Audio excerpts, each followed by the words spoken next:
चला महत्त्वाच्या बातमीने आपण सुरुवात करूयात।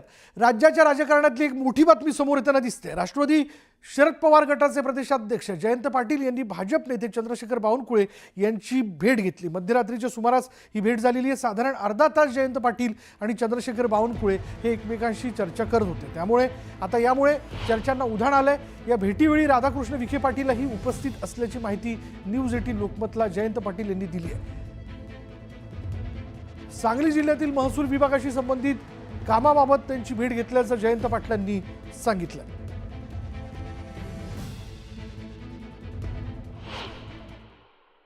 त्यांच्या घरी आल्यावर मग मी त्यांच्या घरी गेलो। 25 मिनिटं भेट चालली। याच्यात काही राजकीय चर्चा नाही। बरोबर राधाकृष्ण विखे पाटील होते, स्टाफ होता, माझ्याबरोबरचे शिष्टमंडळातली 4-5 जण होती। संध्याकाळी 7:50 त्यांच्या घरी माझी भेट झाली आणि सांगली जिल्ह्यातल्या काही महसूल प्रश्नांच्यावर मी त्यांना जवळपास 10 ते 12 निवेदनं दिली आणि ती निवेदनं देण्यासाठी त्यांची भेट मागितलेली। महसूल विभागात 7-12 संगणकीकरण केलं, ऑनलाईन केले, त्याच्या दुरुस्त्या अनेक शेतकऱ्यांच्या वेळेवर होत नाहीत। ही सर्व महाराष्ट्राचा तो प्रश्न होता, त्याकडे त्यांचं लक्ष वेधलं। त्यामुळे भेट झाली, 25 मिनिटं ही भेट चालली। महसूल विभागाच्या कामाशी संबंधित काही निवेदनं देण्यात आली। पण आता चर्चा अशी राजकीय वर्तुळात की या भेटी दरम्यान राधाकृष्ण विखे पाटील तिथे उपस्थित होते। जयंत पाटील तर भेटण्याकरता गेलेलेच होते। पण म्हणजे काय म्हणूयात की बात हुई पर क्या बात हुई याबद्दलचे वेगवेगळे तर्कवितर्क लावले जातात आणि ही भेट झाली ती मध्यरात्री। अशावेळी जयंत पाटलांनी या भेटीबद्दलचं समर्थन करत असताना असं म्हटलेलं आहे किंवा भेटीबद्दल सांगताना असं म्हटलंय की सांगली जिल्ह्याच्या महसूल विभागाच्या संबंधित काही कामं जे आहेत त्याबद्दलची निवेदनं देण्याकरता मी गेलेलो होतो। ती निवेदनं मी त्या ठिकाणी दिली आणि त्याचबरोबर माझ्याबरोबर शिष्टमंडळातली काही मंडळी देखील उपस्थित होती, ती देखील माझ्यासोबत असल्याचं त्यांनी सांगितलं। पण इतर कुठलीही चर्चा मात्र या भेटीत झाली नाही हे देखील त्यांनी स्पष्ट केलेलं आहे। त्यामुळे मधल्या काही कालावधीमध्ये जयंत पाटील हे राष्ट्रवादी शरदचंद्र पवार पक्षातनं बाहेर पडणार ही जी एक चर्चा केली जात होती, ज्याला त्यांनी वारंवार मी पक्षातच आहे आणि पक्षातच राहील असं उत्तर दिलेलं असताना आता मात्र चंद्रशेखर बावनकुळेंशी मध्यरात्री झालेली भेट यावरनं राजकीय वर्तुळात मात्र मोठी चर्चा आहे।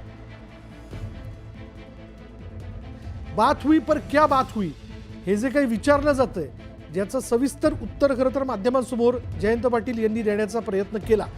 पण अर्थात या उत्तराने जी चर्चा सुरू झालेली आहे त्या चर्चेत असणाऱ्या लोकांचं समाधान होणार आहे का? या भेटीबद्दल माहिती देत असताना जयंत पाटील असं म्हणालेले आहेत की या भेटी दरम्यान सांगली जिल्ह्यातील महसूल विभागाच्या संदर्भातील काही कामांबद्दलची निवेदनं ही देण्याकरता मी आलेलो होतो।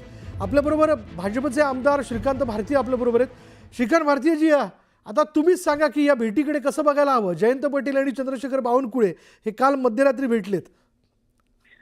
कसं असतं की महाराष्ट्राची आपली एक राजकीय संस्कृती आहे आणि महाराष्ट्राच्या राजकीय संस्कृतीमध्ये अक्रॉस द पॉलिटिकल पार्टी एकमेकांना भेटणे हे एक स्वाभाविक आहे आणि माननीय मंत्री बावनकुळे साहेब महाराष्ट्राचे सरकारमधले एक प्रमुख मंत्री आहे, महसूल विभागाचे मंत्री आहेत।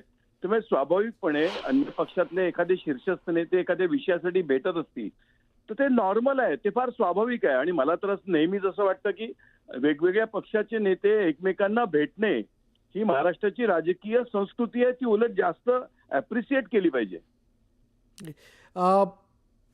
असंही काही जे म्हणलं जातं किंवा जी चर्चा श्रीकांत भारतीजी की भाजप जर उद्या जयंत पाटील येत आहेत तर त्यांना पक्षामध्ये घ्यायला तयार आहे। कसं असतं की एखाद्या व्यक्तीला पक्षामध्ये प्रवेश देणं हा भारतीय जनता पक्षातल्या कोर टीमचा विषय असतो। त्यातल्या त्यात एवढ्या मोठ्या स्केलवरचा माणूस राजकीय पक्षामध्ये प्रवेश करणं असेल तर तो असा मीडिया म्हणा किंवा अशा कॉमन ठिकाणी चर्चा करण्यातला विषयच नसतो। भाजपची आपली एक कार्यपद्धती आहे आणि त्या कार्यपद्धतीच्या अंतर्गतच अशा प्रकारचे निर्णय केले जातात। धन्यवाद आमच्याशी बोलल्याबद्दल.